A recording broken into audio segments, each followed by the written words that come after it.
Hey, this is Steve Halleck of TickTocking coming at you with another review video here. You can always find me at Steve Halleck on Instagram or find all my inventory and everything at TickTocking.com. Now today I have a really cool watch and we're gonna dig into it in a minute, but this is the LM Perpetual from MB&F and it's amazing. I actually haven't gotten my hands on one of these to video for you guys until now. This happens to be the really cool one that is in titanium with a green base plate, and it's just a really cool watch and really important. I think, you know, there aren't a lot of independent watches that also have a completely fresh take on a very classic complication. So normally first of all, you don't see a lot of fresh takes on classic complications, even from big brands, because it's very hard to come up with a new way of doing something that's been done for, in many cases, hundreds of years. But especially for a very small brand, the amount of R&D necessary to do something like that is pretty crazy, and so it just doesn't happen.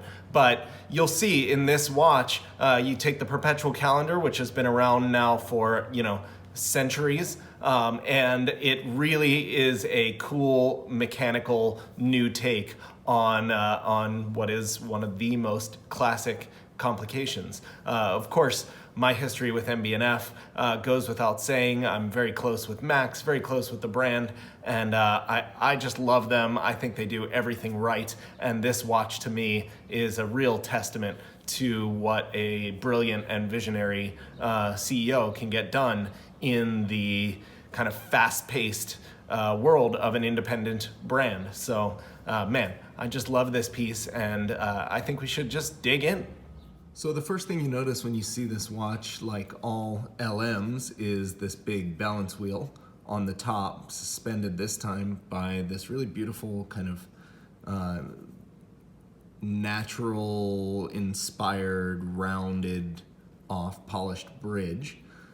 But on this one, you get all these little gears and who-dids and who-whats and all these little kind of mechanical machines. This is maybe the most true to form of Max's idea of creating mechanical art and sculpture in mechanisms.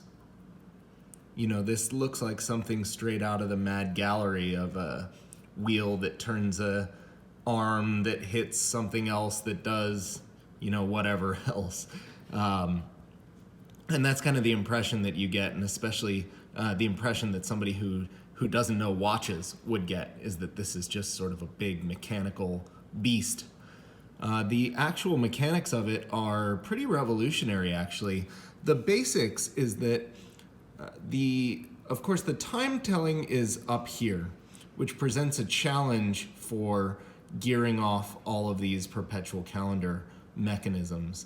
And in a normal perpetual calendar, what happens is that the mechanism basically assumes that there's 31 days in every month, and then it subtracts days, you know, for the 1 day for the 30 days, or somewhere between 2 and 3 for February, depending on if it's leap year or not. This is a totally new perpetual calendar mechanism, and the way that it works is it actually starts with 28 days for every month and then adds days accordingly. So you don't get that thing where on your like 28-day February and then you go to March. It doesn't go through February 29, February 30, February 1, February 31, March 1. It just goes directly from February 28 to March 1, which is really cool. But also, it makes it so that the calendar mechanism is much more robust than on any perpetual calendar ever made. So you can adjust the time kind of no matter what.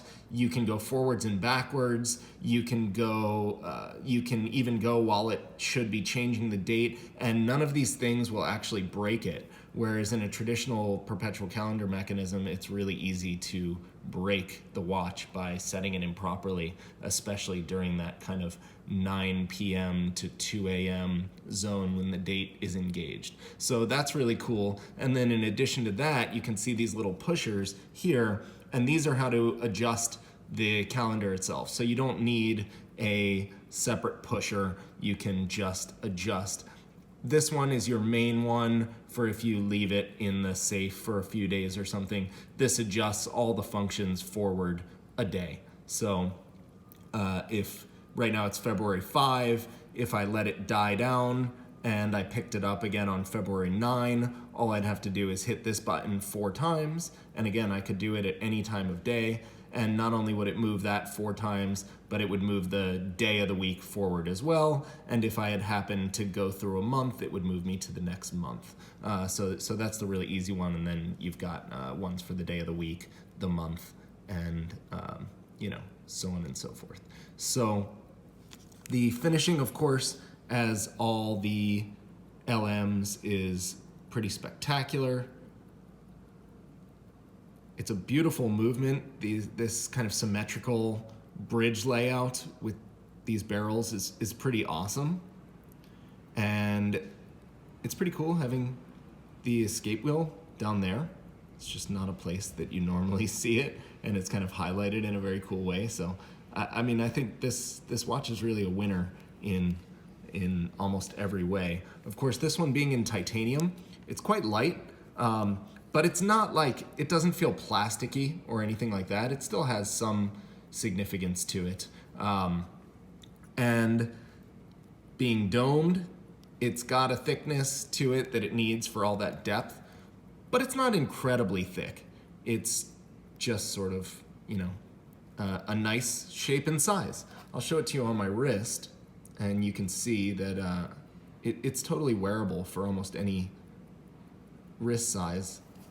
I'm a little bit under 7 inches in wrist circumference, and I don't feel like it's too big. I also don't feel like it's too thick. Maybe if you were wearing tight shirt cuffs all the time, but then again, this isn't really a watch you want to wear in shirt cuffs anyway. It's kind of too cool to look at. You want to be able to check it out during the day. You can see the green is, it's pretty subtle. I mean, it's not like wearing a bright green watch or something like that. You can see that it's green, but it's kind of this aqua-ish color, teal maybe you would call it. It's got some blues to it, and it's under all this stuff. So it just sort of gives that little bit of a cool touch coming through everything, but it's not really in your face. And it does still lend contrast with all these blued hands.